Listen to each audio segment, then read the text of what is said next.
Aujourd'hui, il y a trop d'inégalités sanitaires et sociales. Les populations les plus vulnérables, pour eux, la santé, c'est pas une préoccupation du quotidien. La santé, c'est pas simplement le soin.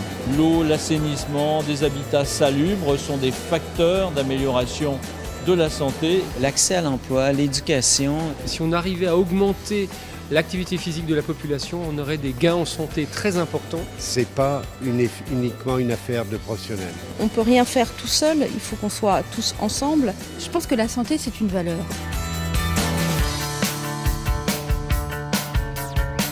Une des actions majeures à mettre en place, c'est bien évidemment de mettre en place l'environnement le plus adéquat. Je veux parler de l'habitat, de l'assainissement, de tout ce qui touche à la santé environnementale, qui sont des mesures à prendre, et bien évidemment dans le cadre d'un partenariat entre les autorités sanitaires et les collectivités territoriales.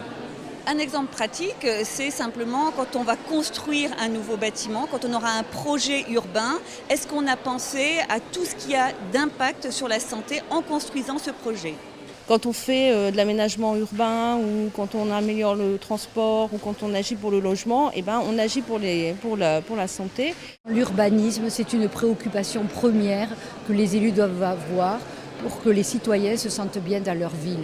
Essayer de faire en sorte que les enfants puissent s'appréhender comme acteurs de leur propre santé, donc notamment en s'appuyant sur les politiques municipales qu'on mène en faveur de la jeunesse, l'accueil en crèche, l'accueil de loisirs, et à travers la question de la nutrition, la question de la valorisation de l'activité physique. Je crois que le résultat sera meilleur si on tape très bas et qu'on éduque les enfants à vivre correctement pour essayer d'améliorer leur santé pour l'avenir. Pourquoi il n'y a pas des cours d'éducation à la santé systématiquement dans le cursus scolaire ? Et puis peut-être des actions liées à tout ce qui est lien social. Je pense que quelqu'un qui est capable de se tourner vers les autres, qui est en situation de pouvoir s'épanouir au sein d'associations, au sein d'actions de citoyenneté, et quelqu'un qui a des ressources qui peuvent épauler sa santé et qui peuvent véritablement lui faire vivre une vie en bonne santé. La mesure, je la ferai porter sur l'école, l'enseignement. Les déterminants de la santé sont des déterminants qui sont essentiellement d'ordre social, éducatif. Et je crois vraiment que l'école a un rôle majeur à jouer au-delà des actions de santé qu'elle mène. Ce que notre recherche montre, c'est que les pays où des écarts de revenus sont moins importants ont moins de problèmes de santé et de problèmes sociaux.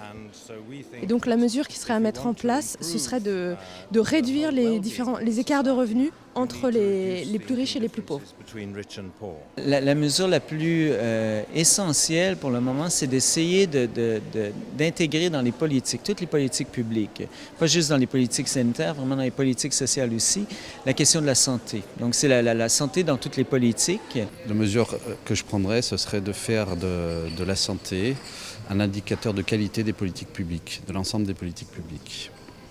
C'est-à-dire qu'à chaque fois, on validerait la qualité de la politique qu'on mène en fonction de son impact sur la santé, de sa répercussion sur la santé. L'action dont je rêve aujourd'hui, c'est d'avoir vraiment des maisons de santé territorialisées, universitaires, qui permettent de rendre vraiment opérationnel et beaucoup plus attractif la médecine, les soins de proximité de premier recours, en même temps qui forment des futurs professionnels de santé sur le terrain, au plus près de la population. Ça doit être la préoccupation de chaque citoyen, et bien évidemment des politiques, et notamment des politiques locaux qui ont les villes, qui ont les territoires à organiser.